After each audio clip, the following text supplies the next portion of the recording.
Dans notre quête d'un foyer confortable et accueillant, nous oublions souvent que notre environnement intérieur peut receler des dangers insoupçonnés. Bien que nous passions la majorité de notre temps à l'intérieur, surtout dans nos maisons, nous ne sommes pas toujours conscients des risques quotidiens que certains objets familiers peuvent présenter pour notre santé. De la cheminée dans le salon aux bougies parfumées dans la salle de bain, chaque coin de notre demeure peut abriter des sources de pollution insidieuse. En prenant conscience de ces risques et en adoptant des pratiques plus saines, nous pouvons significativement améliorer la qualité de notre environnement intérieur, assurant ainsi une meilleure santé pour nous et nos familles. Passons à la première partie, qui traite des poêles à bois et des cheminées. Cette partie examinera comment ces sources de chaleur populaires peuvent affecter la qualité de l'air intérieur et présenter des risques pour la santé. 1. Combustion domestique, poêle à bois et cheminée. Alors que les flammes dansantes d'un feu de bois évoquent une ambiance chaleureuse et accueillante, elles peuvent également être la source de préoccupations sanitaires importantes. Les poêles à bois et les cheminées, bien qu'efficaces pour chauffer nos foyers, libèrent une variété de polluants dans l'air, notamment des particules fines, du monoxyde de carbone, des composés organiques volatiles, COV, et des hydrocarbures aromatiques polycycliques, HAP. La combustion du bois génère des particules fines, PM2.5, qui peuvent pénétrer profondément dans les poumons et même passer dans le sang.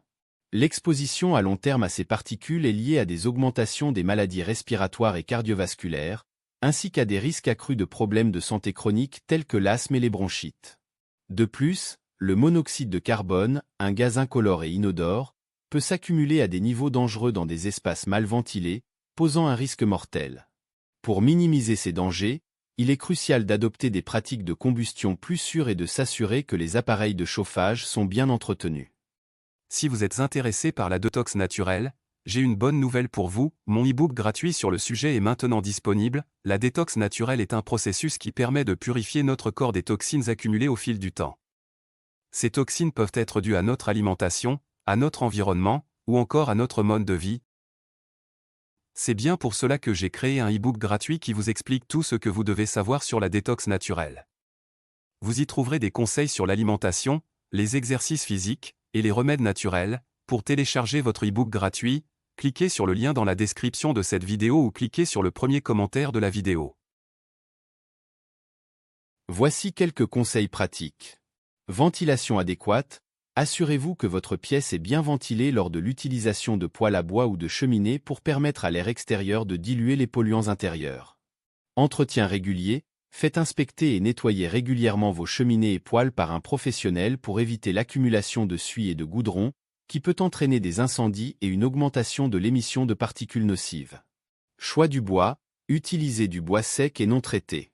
Le bois humide brûle de manière moins efficace et produit plus de fumée et de particules.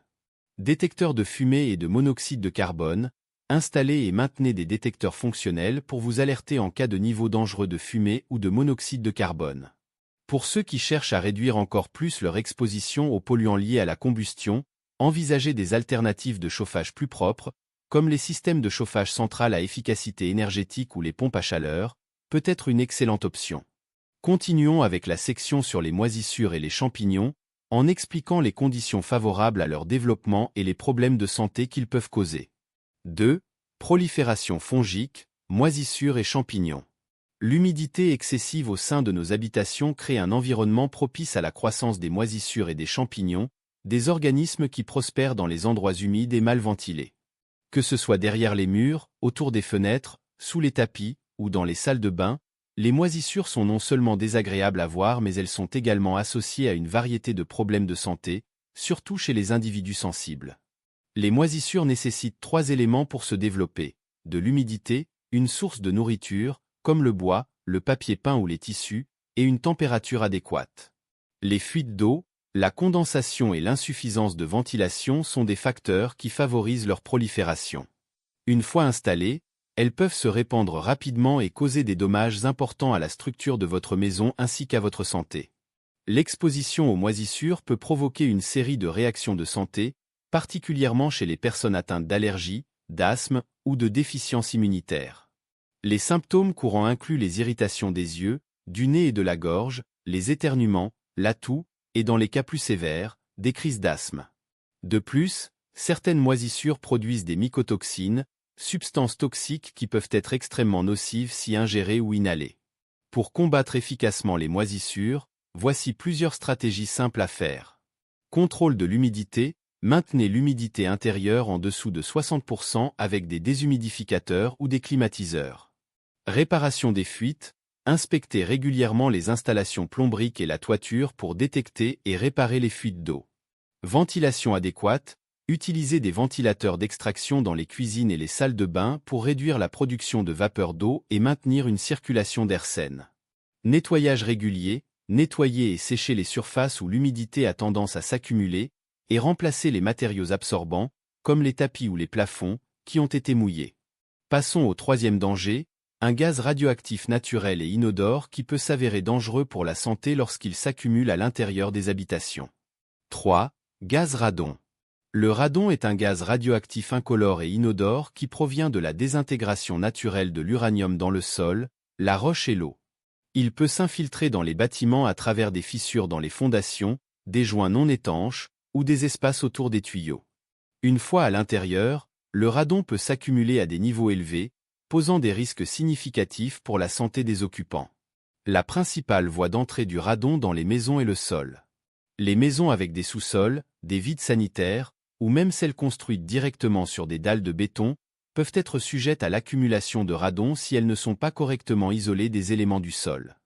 La concentration de radon peut varier considérablement d'une maison à l'autre, même entre voisins immédiats, en fonction de la géologie et de l'intégrité de la construction.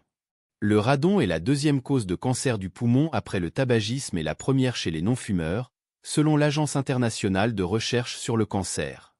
Les particules radioactives libérées par le radon peuvent endommager les cellules des voies respiratoires, ce qui peut mener à des mutations et éventuellement au cancer. Les symptômes spécifiques liés à l'exposition au radon sont rarement perceptibles avant l'apparition de complications sérieuses comme le cancer, d'où l'importance d'un dépistage préventif. Test de radon.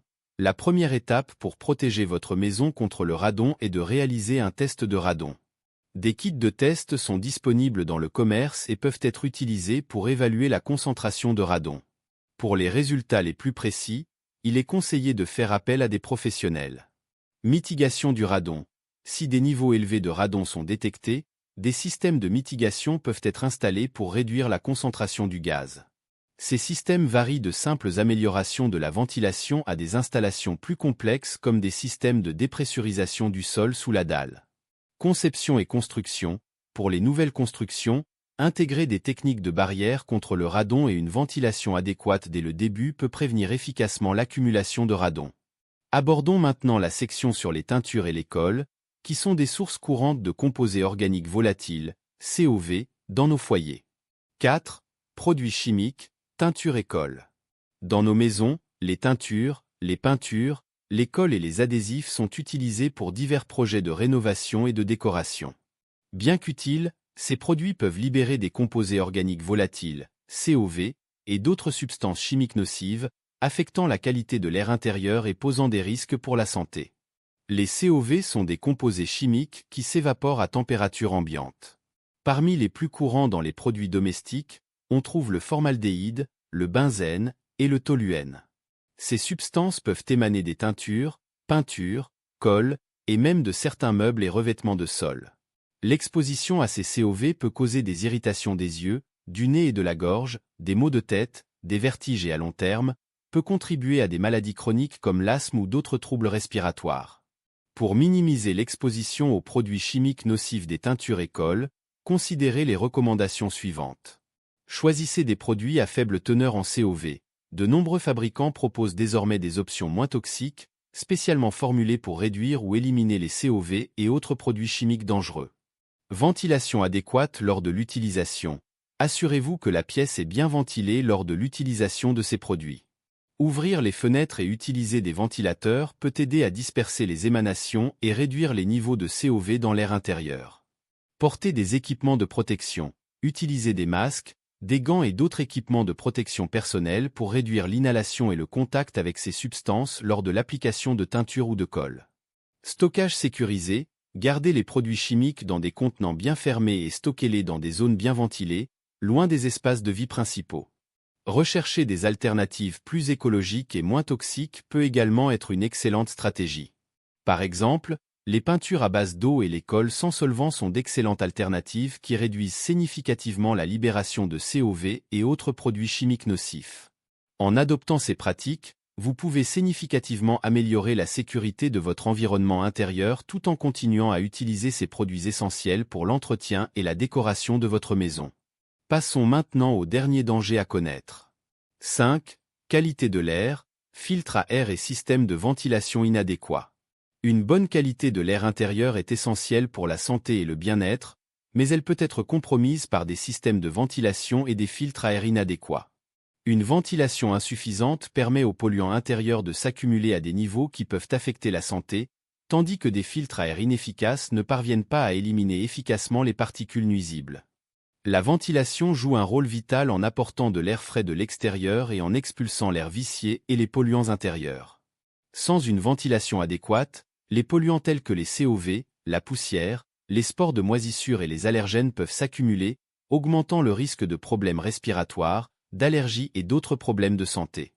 Utilisation de VMC, ventilation mécanique contrôlée. Les systèmes de VMC assurent un renouvellement constant et contrôlé de l'air, ce qui est particulièrement bénéfique dans les maisons modernes étanches à l'air.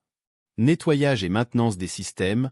Entretenez régulièrement vos systèmes de chauffage, ventilation et climatisation pour assurer leur bon fonctionnement et leur efficacité.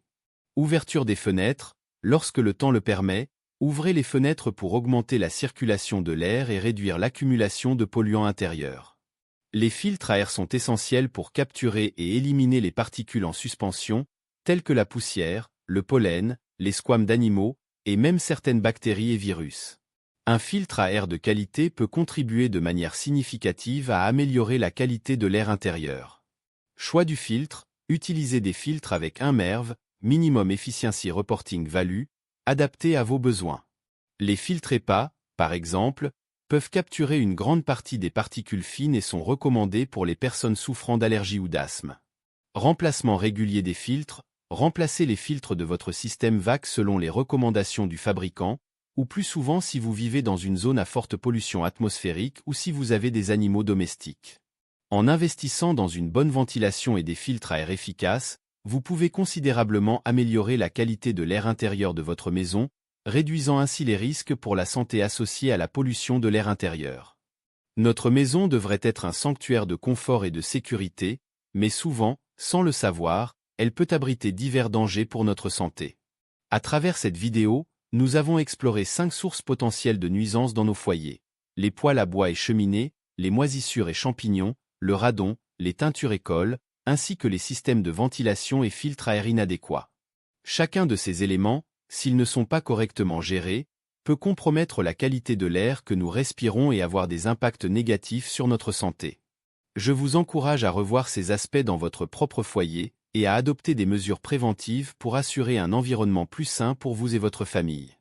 Parfois, les plus grands dangers sont ceux que nous ne pouvons pas voir. Prenez le temps d'examiner et de résoudre ces problèmes cachés pour protéger votre santé et celle de vos proches.